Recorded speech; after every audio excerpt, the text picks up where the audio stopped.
Hello, everyone, and a pleasant good evening. I'm Thomas Napoli. I'm Jennifer Vargas. Our first guest is Coach Bruce Kosensky. He is currently the coach of the Division III Clubs Men Ice Hockey team. The team is coming off a very impressive season to where they almost got to nationals. So without further ado, Coach Kosensky, Thanks for having me. what made you get into coaching?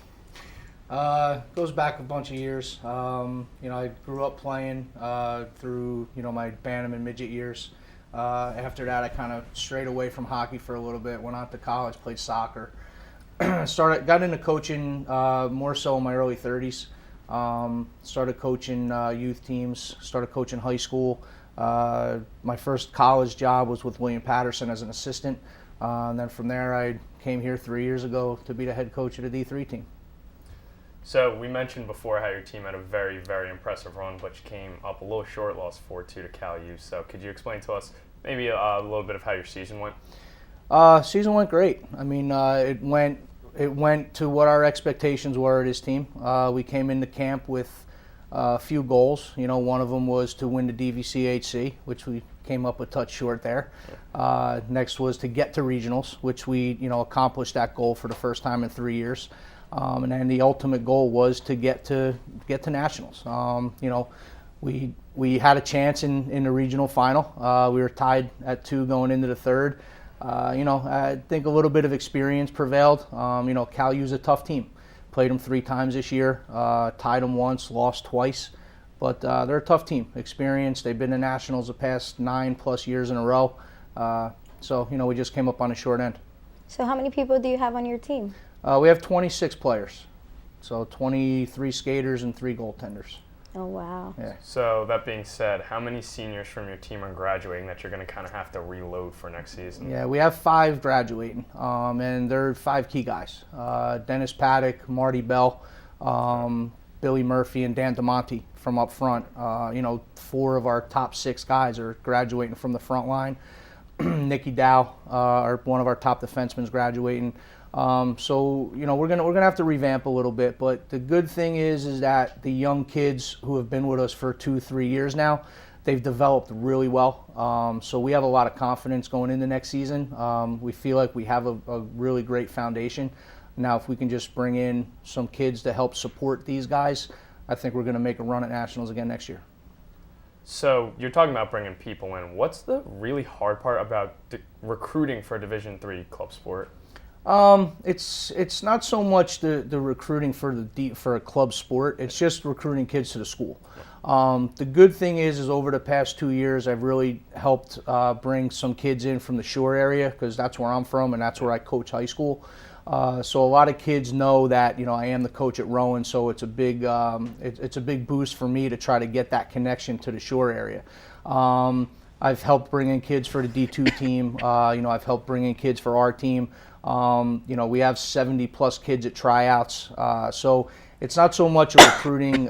It's not so much the actual recruiting. It's just getting the kids into the school, getting the kids to see the school. Because like we were saying off air, the school has just made a huge transformation since when I was in school, and I really do think that it's getting kids on campus to see what this place is all about is really what it takes.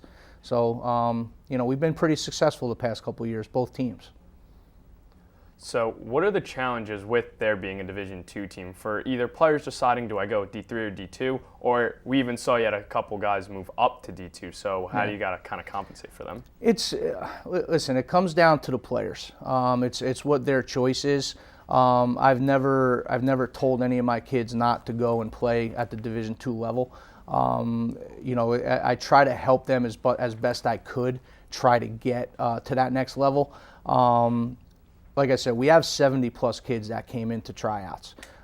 So from there we have the D2 tryouts first. Coach Caulfield, Coach Husick, Coach Weiner, they'll select their club, and then I'll invite my guys. Usually I have about 40 guys coming into the tryout camp. But I mean, it's not so much. I don't think of it as a difficulty because anybody that the D2 team doesn't take just happens to fall in my lap. So I kind of look at it as a bonus either way. Now the guys who have moved up, I've had guys over the past couple of years that have moved up into the D2 level. And they deserve it. The kids that do move up, they work hard. They get there, they want to get to that next level, which is great. And I'm kind of expecting the same thing. I mean, I don't know how many guys Coach Caulfield is looking at of mine, but if any of them if any of them are looking to go, I'll be more than happy to help them get there. And they'll benefit him. In my opinion, they'll benefit him to help him get to his goals too.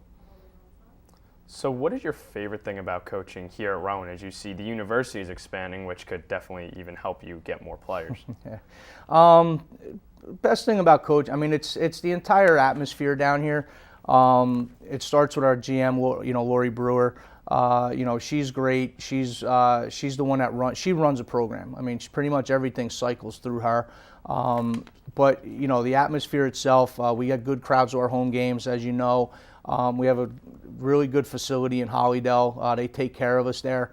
I mean, the toughest thing for me a lot of times is travel, only because, I'm coming from the shore area. But, listen, when you've been in the sport as long as I have and you've dealt with traveling your whole life through youth hockey, through high school hockey, everything, travel is nothing. So like I said, as far as, the school itself, I think it's a top-notch university. And I'll try to get as many people here as I could. So what's your favorite memory in hockey? My favorite memory all around? Listen, it's probably winning the championship 2 years ago. I took over a team that was pretty dominant through the DVCHC. But for me to come in my first year and kind of mold that team into a champion, that's kind of been my best feeling up till now. That year we had people wrote us off. People didn't think we had a shot to even be ranked at all. We ended up ranked 12th in the region that year, surprised a lot of teams. So that season and the culmination of that championship is probably like my greatest memory right now. Hockey-wise, and if we were doing this interview yesterday, would have been, the Miracle on Ice back in 1980, which I was alive for. But from a standpoint of coaching, I mean, leading a team to a championship is always going to be at the top of your list. So, as many, obviously it's college hockey, and you're not getting those, college football head coach type contracts to coach this team. So, can you explain to us a little bit of struggle of having to, this maybe not being your main job and having to focus it, obviously having to put in all the hours as maybe the coaches that are getting paid the millions and millions of dollars, but unfortunately not making millions of dollars? At this level, it's all about the love of the game. You talk to any coach, that's either coaching youth or coaching high school or coaching college that, is, obviously this doesn't, pay the bills and, whatever. I mean, we do get a stipend, but it's more for the love of the game and the competition and, just being a part of that atmosphere, the college hockey atmosphere. Because a lot of people look at club hockey and they're like, it's club hockey, it's club hockey. But that's not the truth. I mean, the American Collegiate Hockey Association, and, you've been around it for 2-3 years now. It's competitive. I mean, it's run like an NCAA organization. It doesn't have the NCAA, title to it. But every team is going out there trying to win a national championship, and it's for me it's the joy and the love of the game that does it. I mean, I've never made a lot of money coaching. I don't, and honestly, I mean, I have a good career outside of hockey, so I'm not looking to make an actual full-time career out of it. So, but like I said, it's been a fun ride, and I'll be here as long as they want me here. But like I said, it's I'm lucky. I'm able to manage both careers, which is great because I have my day job and then separated into my night job, which is hockey. So and my coaching staff is in the same boat. So what do you do other than hockey? I work for a bank, a New Jersey-based bank in human resources.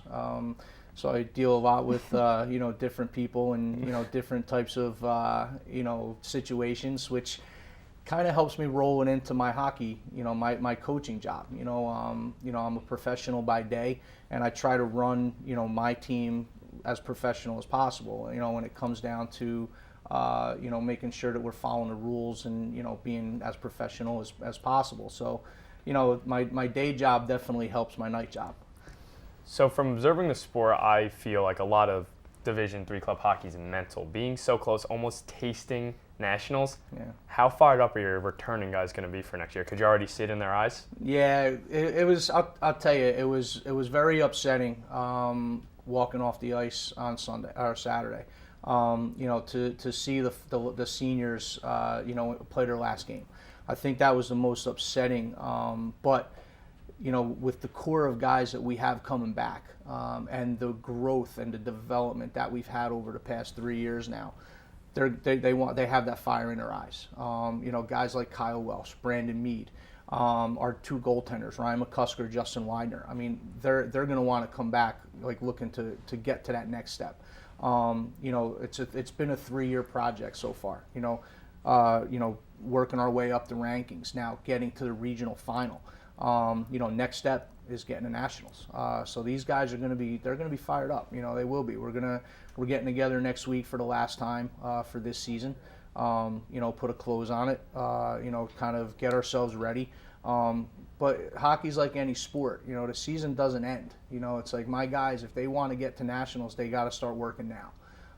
You know, keep themselves in shape. You know, keep themselves on the ice in the off season. It's a long 6 months, you know, and now that we're done, it's a long 6 months to September. So, you know, there's a lot of work that they got to put in the off season if they want to reach that goal next year. After they graduate, do they like keep in contact with you? I've only had 3 players graduate off of the last 2 teams, and out of those 3, I've been in contact with a couple of them. A couple of them come back for alumni games. See a couple of them in the stands, you know, during the course of this season. This group, I think that this group will stay tight, not just with me, but with the team. Because, like I said, all 5 seniors have been with me for 3 years. They've been with this program for 4 or 5 years. So I think that, you know, I think we'll see them in the stands next year, you know, kind of hoping that we get to that next step. So you mentioned how you played hockey. You played soccer, so obviously you're not necessarily a man of one sport. I understand you're a huge football fan, huge New York Jets fan. So yeah. how do you feel about your Jets? You know, season they had, and you know, going forward, they don't have a quarterback right now. They didn't sign Fitzpatrick yet. Yeah, listen, the Jets are the Jets. You know, they bring you joy, they bring you a lot of pain. But you know, for them, I'm hoping they re-sign Fitzpatrick. Yeah. You know, I think that they found a good quarterback there. You know, I'm not usually one to talk negative, but you know, I think the best thing that ever happened to him was the guy from the Bill that they cut. That hit Gino. Yeah. So I think that was the best thing that happened to the Jets last year.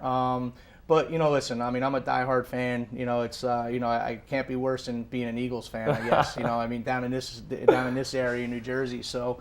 You know, I'm always looking forward to football. You know, my wife and I, you know, I mean, what's the one thing that, I mean, she loves football too. Yeah. So, you know, it's the one thing, like during the season, especially like if we're off on Sundays, you know, that's our, you know, day we'll watch Jets football or go to a game or something. So, you know, it's, you know, like I said, yeah, I'm passionate about football. So if you were to coach for another sport, what would it be? Well, I've been a soccer coach too for a long time. I do train a lot of soccer goalkeepers down in the Jersey Shore area in the off season. So usually the month of March is my month to kind of, you know, settle down and kind of get my situation, you know, get my stuff all in line. From April through the summer, I do a lot of soccer coaching. I also do a lot of coaching, you know, a lot of ice hockey coaching on, you know, at the local rink by us. With my assistant coach Anthony Ziffel. You know, he's a very big on development of players, the youth, and actually some of our college guys. We'll go see him over the summer. We'll run a lot of high school open hockey over the summer. So it kind of doesn't stop for me. I mean, it just continues to go. You know, but the competitiveness, you know, only goes from September to hopefully next year it'll go to March.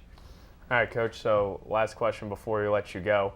If we could ask you for a prediction or an expectation for next season, what can we expect from your team? We're going to nationals. I wish I can say where we're going. I don't know where it is yet though. But yeah, like I said, this team is going to be ready to go next year. We're going to be very experienced, which is a good thing. especially at this level. You need the experience, and I think that's what kind of cost us in that regional final game. Cal U, they're coming in with 4 or 5 years of experience going to nationals, knowing what it takes to get there, knowing the taste that our guys got this past weekend especially. I don't see anything that can hold us back from going next year. It's going to start with the first day of training camp, and like I said, it's going to go all the way through.